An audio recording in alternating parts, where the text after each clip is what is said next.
Good morning, Ryan. I got Ryan Gonzales from Becker Properties. You got Carlos Cruz at EMC Mortgage. Good morning, Ryan. I know it's early day today. We're getting things going. Wrapping up May. Yep. How's May been for you? May's been really good for me. Really active with a lot of new buyers, which is great. A lot of new sellers. Yeah. The market in general is picking up. And I really personally started doing more advertisement, these podcasts and posting more on it and reaching out to past clients and generating a lot more, being on the dance floor a lot more for more opportunities. So it's looking really, really good. And I think we're going to have a good year overall. I tell you, it was strange for me because when I moved to the broker world, it got really busy and things were really good. And then there was this strange period in April, I think for like 2 weeks, where it was really quiet for me. And but I've got to say, I think with the things that we're doing, plus the market changing a little bit for the better for buyers, I'm seeing rates come down a little bit more. I'm seeing a lot more traction. I'm getting a lot more phone calls. I'm finding myself busier and busier each day, which is a good problem. I think the thing that's really helped is having these different lenders that I can, if somebody needs to close a loan quickly, I can send it to this lender because I know they can do it in 10 days. Or, hey, I can go to this other lender because they don't mind, the family doesn't mind working a little slower because maybe they don't want to be in that home and have to pay all that prepaid interest all month. So I think it's really been a good time. And I got to agree with you, man. It's getting busy. And it's a good thing. Feels good. Feels really good. Yeah, it definitely does. Definitely. Yeah. Feels good to be back in the scene and just working with you, man. We've had a lot of exciting clients and new experiences and new transactions, and I'm loving it, honestly. Today we wanted to talk about the buyer and the seller in a transaction and certain things that they should do and certain things that they shouldn't do. How do you want to hit that off? Well, I want to start with the buyers. Okay. There's a lot of do's and don'ts when it comes to being a buyer, and a lot more. I feel a lot of buyers, even though they may have bought in the past, they're if they're not in tune with the excuse me, if they're not in tune with the market and staying up to date with the day-to-day stuff, the rates and the current condition of the market as far as inventory and neighborhoods going up and down, taxes, what's going on. If they don't currently own a home, then that makes it even more difficult. Maybe they've bought in the past, but they sold and they started renting, or they're relocated and they've been renting in a certain area for a little while, but now they want to buy. They need a little bit of hand-holding. And so we wanted to go over the do's and don'ts for them just to really, really make sure that they feel comfortable moving forward. And that starts, I really feel like that starts with getting pre-approved and talking to a lender, talking to a real estate agent. Would you say that's the number one thing? I would say that's a really, really good place to start. Okay. I don't know if it's the actual number one thing, but because there's so many things to look at when you're a buyer. I feel like you should do a lot of research yourself too when it comes to like neighborhood areas and price point. You want to do your own research, but also working with a professional that you trust, that's referred to you. That should be one of the first steps. Maybe not the number one, but one of the first ones, especially if you don't have any idea what to budget. And we talked about that a little earlier in this other podcast, is just how do people budget nowadays? Because everything's gone up, right? Right. With inflation, everything's gone up. Taxes, insurance, for one, has gone up crazy. So how do people budget? What do you tell people? And what's your advice when it comes to budgeting? Why don't we start there? Okay, it's really good that you said that, and it's really interesting that you touched on the point of taxes and insurance. Taxes in Texas have always been expensive when it comes to property ownership because we don't have state income tax.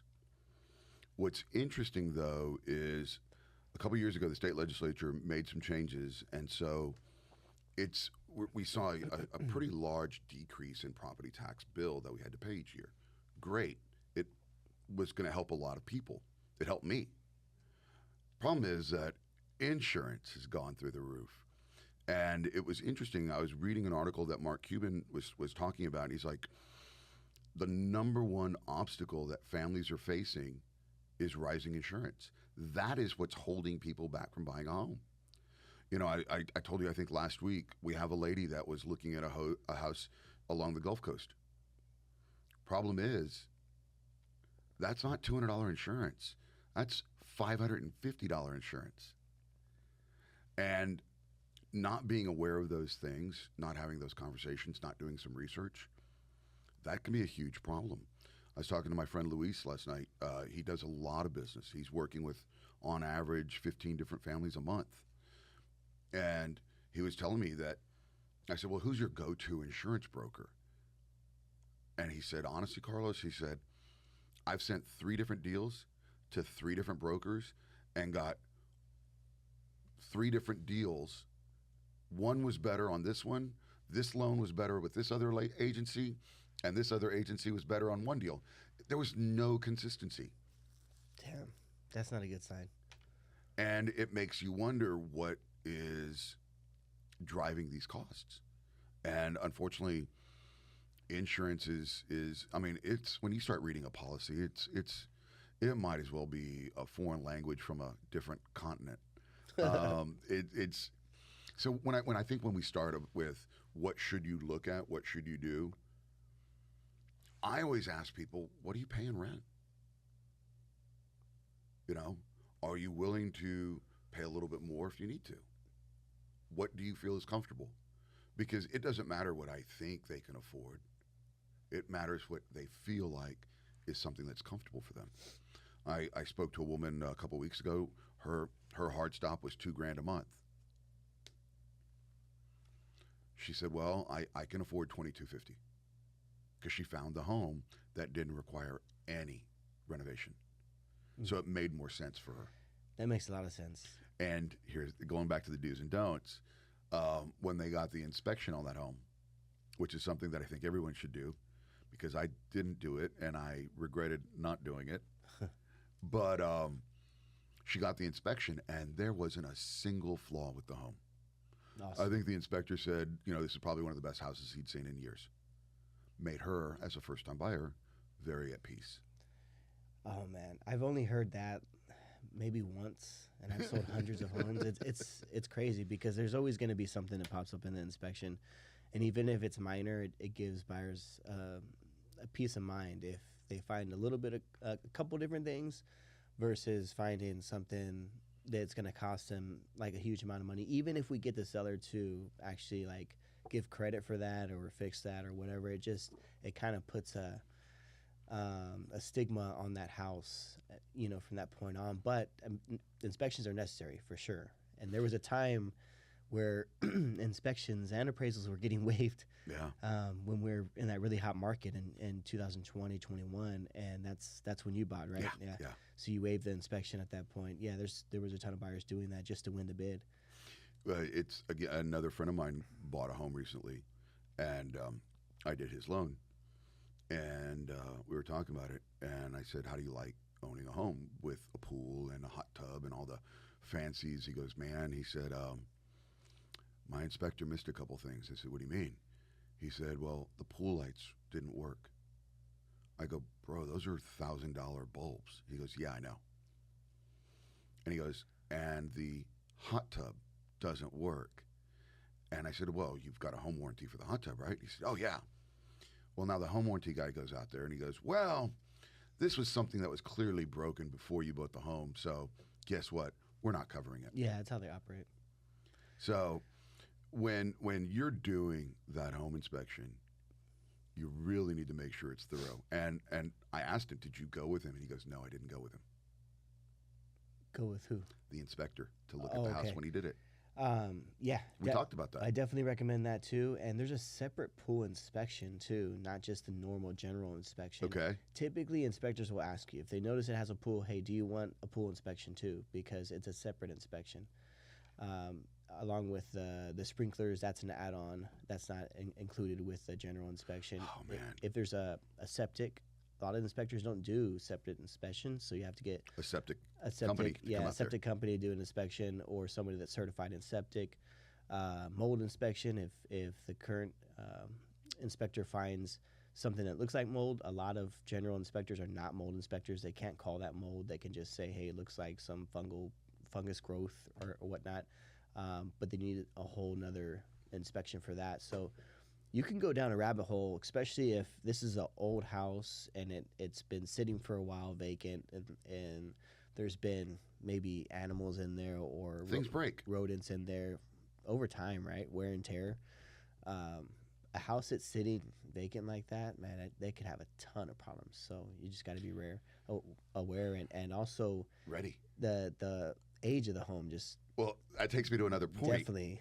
You literally opened up another door right there with how often do you work with a family where they walk in and they go, this is our dream home. We're done. We want this house no matter what. They don't even care that they're saying it out loud. They've walked in the door, they're sold. No matter what, they want that house. How do you counsel them when there's so much emotion and there's much more of the process that needs to be done before that family can say, hey, look, this is a safe buy, this is a good buy? What do you do? How do you counsel me? You were more on the difficult side when we sold that one flip that you had with that one particular buyer's agent. That was just a pain, man. So that was tough. It's really tough. It's all about staying calm, I feel, and thinking outside the box, being devil's advocate, because at the end of the day, this is the emotional process for anybody, everybody, I feel. Unless you're a big hedge fund and all you care about is the bottom line and look at the numbers, and you really don't want to get into the emotional side of it. Maybe you have somebody doing the kind of basically relaying all the messages to you, and you're not involved. But that's a lot different. Most of the people that we work with is a lot of one-on-one stuff, and a lot of excuse me, a lot of the sweat equity go into the project, right? What is sweat equity? Sweat equity is your time and just the hard work you put into the house yourself. You know, you can hire a contractor to do a number of things, but when you're looking at picking out certain colors for your cabinets or countertops or bathrooms, that all takes time. And then you start falling in love with the house and the way you designed it and the way you envisioned it. So that becomes emotional whenever you sell a house, because you have so many memories in that house, right? Growing up with the kids and the family, it could be very challenging for a seller to just sell that house and completely let it go without having some type of emotional tie to that house, because you spend so much time in there, right? For a buyer, they've always dreamed, especially first-time buyers, hey, I've always wanted a house like this. It has everything I wanted. This is what I talked about. This is what I thought about. Me and my partner have been looking for something like this. Then you kind of forget that there's a lot more to the process. Like you said, how I counsel them is just by letting them know, hey, let me look up the comps of this house. Let me make sure it's priced right. So that's your starting point. Let's look at the math. Yeah, let's look at the comps, make sure it's priced right. Let's make sure that we're getting a good deal with this house. Let me give you an idea of what I think we should go in as far as an offer. If we get it under contract, the next step is doing the inspections, right? But also in that house that they love, I'll be looking for stuff right away. Like if I know it's a house that we're going to potentially put in an offer, I'll start looking myself just to see if there's certain telltale signs that there may be issues in this house already. Here's an important point that I want to interject. You've been, again, a realtor for how many years? 12 years. Okay. I just want to put some backbone to that statement. You're going to do some looking. When you've been in this business for 12 years, you've seen a lot of homes. You've sold and bought a lot of homes for buyers and with buyers and sellers. You personally own investments and your own home. You know what you're looking for. Now, obviously, you're not going to sit there and go, hey, I think your foundation's bad. But you might say, hey, let's get this inspected. Definitely. And I think that value add is what really defines a good partner, a good realtor, a great realtor, not just somebody that dropped their commissions because they want a deal. Yeah, I mean that comes with time. It definitely comes with time. I got a lot of rejections in the very beginning because I wasn't experienced. I was young. I didn't know what I was doing, but I attached myself to some very knowledgeable people, and I shadowed them for a long while. My broker and a couple of other agents that I knew that were doing very well. I did a lot of my own research. I partnered with a couple of really good loan officers, so that all helped, right? Build my education and my confidence with all that. So, to your point, because my experience, I know the area super well. There's certain areas that I try to avoid at all costs, and have my buyers avoid at all costs if I don't feel like they're a good fit. And what I mean for that is, especially first time buyers or young buyers looking to get in their first home, they don't want to deal with a whole bunch of issues, right? In general. And one of those issues may be foundation. San Antonio moves a whole lot. Right. But there are certain areas that move a little bit more than others.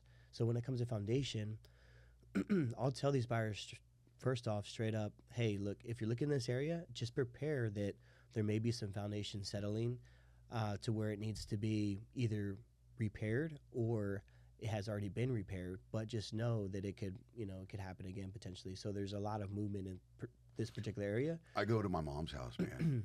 My mom's been there for 70 years, 60 years. 1 year the house is leaning this way. 1 year the house is leaning this way. 1 year everything's back to normal. And, if there's too much rain, it moves another way. If there's not enough rain, it settles down. Is that pier and beam? No, it's an old slab. Old slab. Okay. But thank God the house is built really well. And it's maintained its structural integrity. But Good. I've walked into some houses in some areas of San Antonio where, man, the floor dips down like a bowl, comes back up, and you're walking the house going, what's going on? I feel like in a roller coaster. And that's just the floor. It's all about setting the expectations with the buyers. And the reason why I tell them that stuff is because I want to see how they react, right? And maybe I'm wrong. Maybe they're okay with stuff like that. Maybe they've already been educated and coached on that. Maybe they have some experience with that stuff. Maybe their parents or cousin or whatnot. Maybe they're in construction in general. So it all depends on their background and what they feel comfortable with. So foundation may not be a big Hence deal. the reason you do that interview, to get to know your buyer. Yeah, exactly. Yeah, this all happens in the upfront interview when I'm explaining the process, what I do, and we're talking about the area specifically because I want to know what potential issues may I have in a certain area And what they know. that they're looking at. Yes, and what they know. Alongside that, if they're looking deep in San Antonio, near downtown, we're going to have some really old homes, maybe 100 years old. Right. So then you're looking at pier and beam foundations. You're looking at older electrical, plumbing. There's so many other potential issues. And even when it's a fully flipped house and remodeled house in those particular areas, it doesn't necessarily mean that everything was done and everything was done right. Well, it goes back to that point earlier about the inspection. Oh, yeah. When I did a flip in the downtown area near St. Mary's, and we knew there was a lot of soil settling. My dad's house is in that neighborhood. They had already had his foundation fixed. So we knew that was going to be thing number one to do. What we didn't realize was we had to rewire the entire house. Yeah, I remember that one. And now we could have cheated and not. We could have cheated and not pulled permits. We could have cheated in a lot of things, but I can't sell a home to a young lady that potentially could burn down. That would just be horrible. That's a horrible thought. Mm-hmm. So we rewired the entire house. I mean, every outlet, every plug, every fixture. We had to put all new panels in, and that wiped me out. I lost money on that deal because of just that one oops. Yeah, that's a huge cost. But again, I'm going to do it right because that's just the right thing to do. Yeah, exactly. Well, I'm working with one of the buyers that you referred me recently, and Right. he had to rewire a house. But Another thing he did is, and he didn't have to do, is he ended up sheetrocking everything too, because he tore out all the sheetrock. I don't know why he said. Oh yeah, he said because he wanted to insulate the house. But I was like, but you could have just like cut a hole and blown it in from the top. Well, people don't know. Yeah, this is his first time getting into the flip world. Yeah. And even though he has some construction background, it's more in framing. It's all in construction. It's not. Yeah. It's not so much in like flipping. Yeah. But he's learning a whole lot. We talk a lot, so he's getting some advice by me, and just like learning on the fly. So, and then some advice from other trades and other people that flip. It's funny you say that, because he reached out to me the other day, and he said, "Hey, this wholesaler sent me this property, and he's telling me that, after renovation, it's worth $270." I said, "Give me the address." So I have access to a website that one of my lenders provides, and it'll run a quick digital comparison of recently sold houses or houses that are active on the market today. It'll give them, a quick rental report, if they want to buy that house, how much it would rent for and things like that. Anyway, so we did the numbers, and I uploaded the address, and I sent him the report, and I'm like, bro, there's like 9 active listings within one block, and they're all under 240. Oh wow, yeah. I mean, I said, please tell me you talked to Ryan. He goes, no, I hadn't called him yet. Yeah, I mean, don't buy something that you don't know what the value is. That's a super important point. How many active listings are in your neighborhood or around your general area, and what are they listed at? Because that can affect everything. Somebody looking in that area, chances are they're going to look at those other 9 houses as well. So you have to be really on point with what you're listing the house at, and in tune to the area for sure on that. Well, I remember I told you about a house that had come up. Lady was in dire straits. She needed cash. She needed to sell her home. But when I looked at it, it needed foundation. It needed a lot of exterior lumber work. It needed all new electrical. It needed a whole new roof. And I'm not talking about just shingles. It needed a whole new roof. Sheesh. Even though it was a 1,000 square foot house. The decking was all everything, messed up, yeah. Everything. You could see the bowing in the roof. Mm-hmm. Electrical was out of code. It was, honestly, I said, the best I could offer you is maybe 50 grand. I said, because this house needs $100,000. It needs a complete restructure. How big was it? It was 1,000 square feet. Mm. And she didn't, she says, I can't sell it for 50 grand. I said, I get it. I said, if you can sell it for something more, go ahead.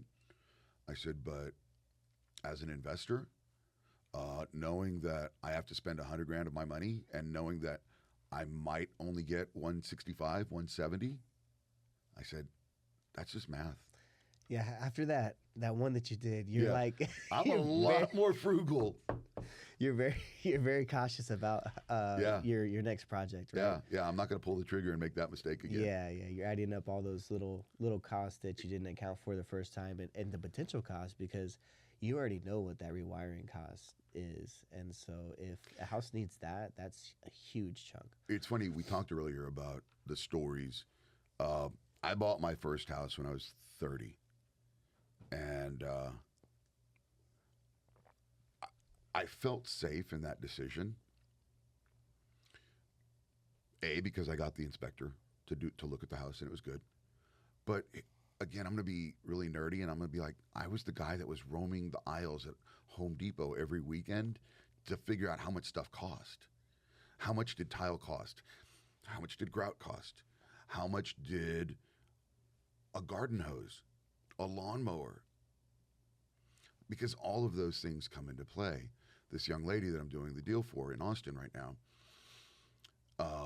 she was really excited because this house had a really big yard. And I said, you're going to need a mower. And people don't account for some of those things when you buy a home because you get excited. Yeah, and that's where we have to come in, right? Right. We have to counsel them and be devil's advocate and really try to help them take the emotional side out of it and see everything, because that sounds great, right? A big, nice yard. Giant trees right next to the house, all that shade. Yeah. I with mean, the squirrels that can literally land on your house. I mean, yeah, you don't think about it that, sounds beautiful, but you're gonna have to do tree maintenance right? as well, which is not cheap. And then cutting that yard, sometimes you have to cut it, every 2 weeks, depending on the weather. I was laughing because I told you, I think a couple weeks ago, that I did something and a piece of my toilet broke and it was flooding. I had a shop vac, a wet dry, and I was able to instantly clean up the mess without damage to the house. Again, those are things you acquire over time. How many people have that? Exactly. So when you're a homeowner, I'm not trying to scare you, but talk to somebody, talk to your parents. And if you don't have the parents, talk to us. Yeah. What does it cost to be in the home? Hmm. Because maybe you go, well, do I really need that house with 3 bedrooms and 2.5 baths? Or can I get by with a smaller house and a smaller yard, a smaller payment, and now I can buy those other things so that my next house, I don't need it. That's what I tell people too when it comes to budgeting. Like I typically start with the rent as well. Like, what are you paying in rent? Are you comfortable with that? Can you move up? Just based off those numbers alone, I can kind of give them an idea of what areas they can afford in. And then when you start showing them the areas they can afford in, oh, I can afford a little bit more. Are you sure? Yeah, I can. Okay. And then you start showing them a little bit more. And so when you actually go out to see the houses, then that's when you really get an idea of what they can afford and what they can't afford based on the pre-approval and as well. But budgeting for your first house for sure is a really, really good idea because it's a stepping stone. It's a stepping stone in the right direction. How many people have we talked to that are selling now that have 100 plus equity in their home, right? Like, because houses appraise over time, and it will take some time, but eventually it's like a savings account. That's exactly what it is. It's a slow savings account that gives you a lot of position so that when you do choose to move on, which is, what did we say? The average first-time home buyer owns a home for what? 5 years, 6 years? It used to be 5 to 7 years. Now it's more like 7 to 10 years. They're staying in their house a little longer. Okay. But I mean, that's just the average. There are people moving every 3, 4 years, and that's totally fine too. It all depends on how fast life changes for you, right? Well, you have a family that you connected me with. They're trying to figure out, do they sell their house now? Do they refinance? Do they take cash out? Can they get a better rate? Yeah. Because he's only been in the house for what, 3 years? I think 2 years. 2 years. Yeah, 2 years. Pretty sure. And he's already got to move. Why? Because he's military and he has a new assignment and he has to leave. Mm-hmm. And of course, he wants his family with him. So what do you do with this house that's $1 million home?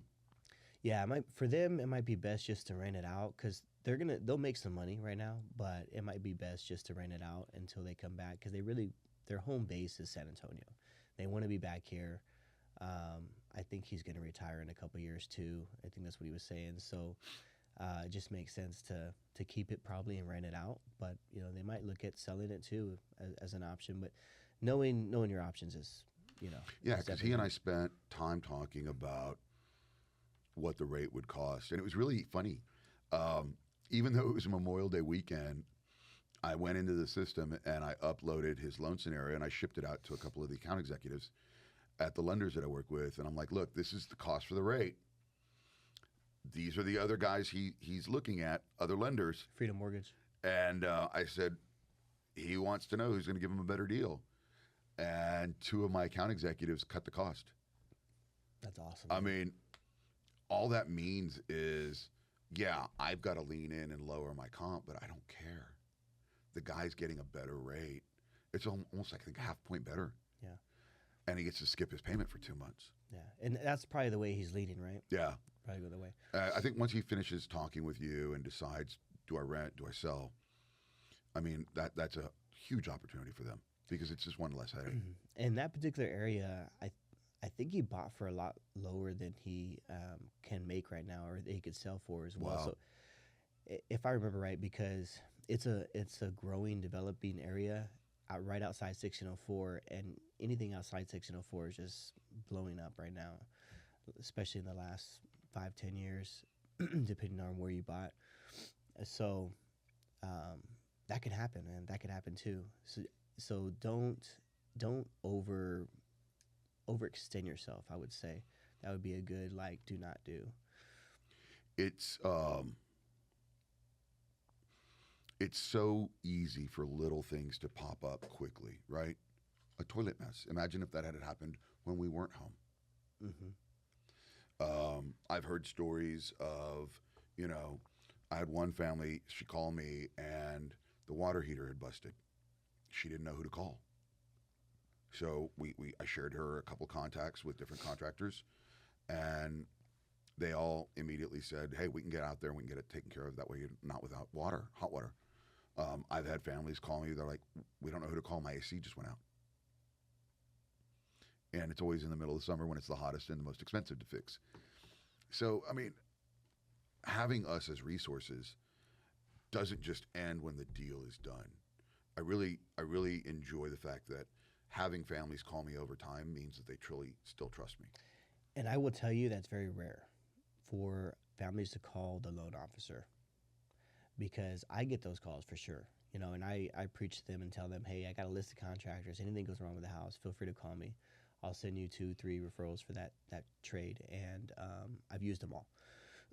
But for them to reach out to you, a lot of times they don't even get to see you in person, but they get to talk to you a whole bunch. But they feel so much so much more comfortable reaching out to you probably than some of their agents, because they're reaching out to somebody.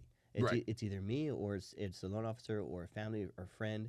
But for them to reach out to you, I bet they're not reaching out to their agent. I bet they're reaching out to you, which is saying a lot. I never thought of it that way. I'm not surprised though. I appreciate that. I remember how nervous I was when I bought my first house, man. I mean, even though that was over 20 years ago, I still remember. So that's one of the things we did, right? I got really nervous. I said, okay, well, what can I afford? Well, what's my take-home pay? What are my bills?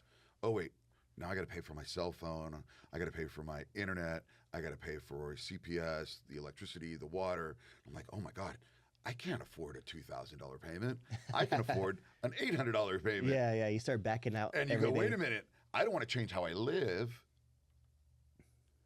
So I'll just buy a smaller house, and that's what we ended up doing. I mean, our first house is, I think, 1,300 square feet. Yeah, because with your first house, you got approved for a whole lot more, right? Yeah. They wanted me in a $400,000 home. Yeah, but then you had your wife telling you, "Hey, that's no. That's probably not the best move." She didn't say it that nice. No, she was not that nice. She made it crystal clear that she was making the decision on what we could afford, and I agreed with her. Yeah. So budgeting is huge, right? Yeah. I would say asking a lot of questions, making sure you fully understand everything. There's times where I work with buyers where I feel like they don't fully understand everything, but they tell me they do, and they're easy. They trust everything I say. They ask my advice all through the process, and I am guiding them in the right direction, and I'm doing everything in their best interest. But I like when they ask questions, because then I know that they're fully understanding everything I'm saying, because we're talking about it multiple times, and maybe they feel like a little embarrassed to ask questions. Oh, I don't understand. Human nature. Yeah, I don't understand what this means exactly, but reading the contract, reviewing the amendments, reviewing everything, really helps you fully understand too. But asking those questions to somebody that you're working with really, really helps you feel a lot more confident about the situation. So they should definitely be doing that.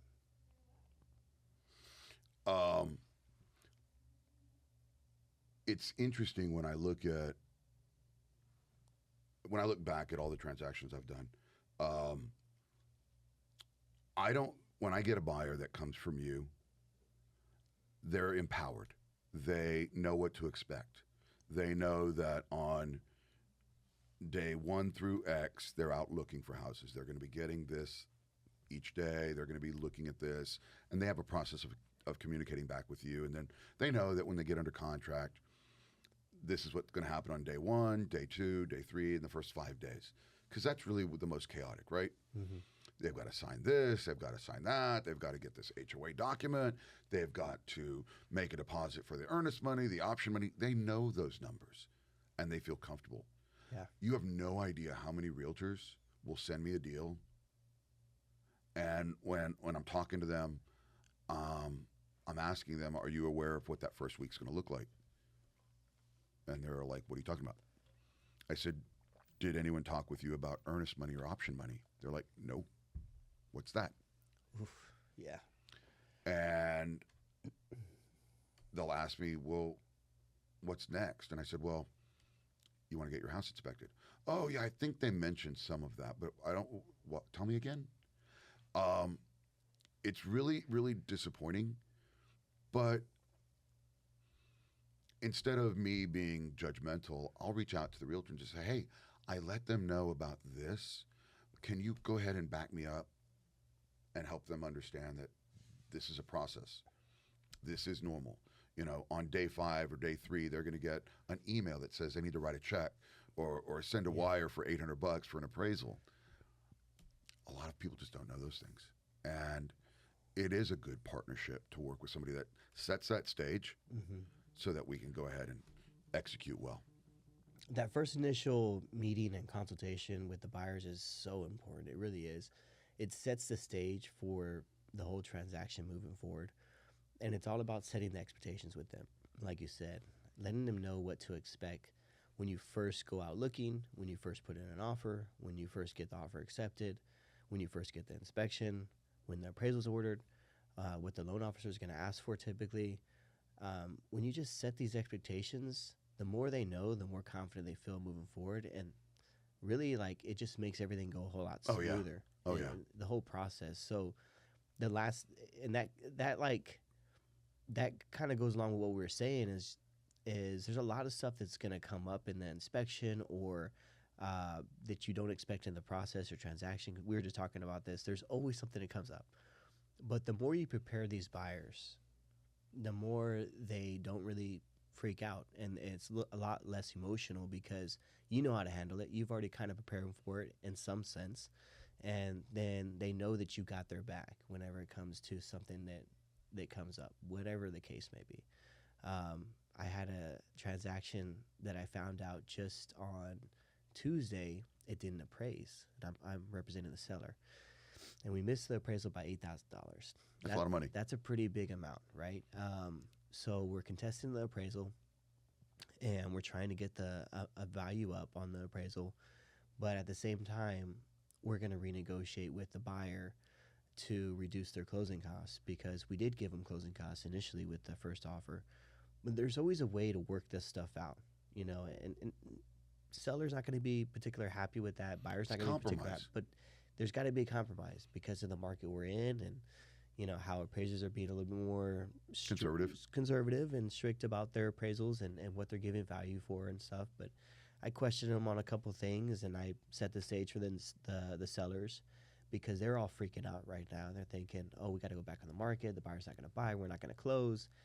There's certain situations like this that we've come in contact with and had experiences on that we can kind of prepare our clients for. I think that's very, very important. I want to wrap things up. We've been here, about an hour-ish? I want to ask you, you know, at the end of the day, this process of buying a home, this process of building equity and building wealth, what I'm gathering or what I'm taking away is the relationship that you and I have, the relationship we develop with these buyers and these families, these sellers. It's not just a transaction. It is a partnership. It is a relationship. It is something that doesn't end when a deal is done. And I want to say, you know, working with people that you trust, that are experienced and knowledgeable, makes my life a little bit better. And when you set that stage and that buyer comes to me and they already are asking me questions, I know that they've already been prepped. Mm-hmm. And so now when I'm reinforcing those things, now what we're saying has a little more weight because we're saying basically the same thing. So working with you, Ryan, has always been a pleasure. Thank you. Yeah. Yeah. Same with you. Thank you. Whenever you're saying something twice to somebody in the same field, like I'm saying one thing, you're saying the same thing. Whenever they're hearing it twice, it just sticks with them a whole lot more, right? Yeah, It makes them feel a whole lot more confident about the whole process moving forward. that means we're all on the same page, and that just comes with experience and working together.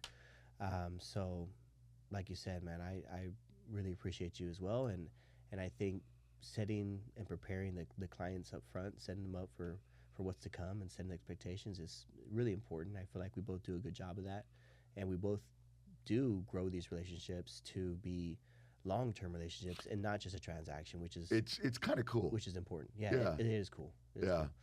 cool. How do you want to wrap things up today? What message do you want to deliver?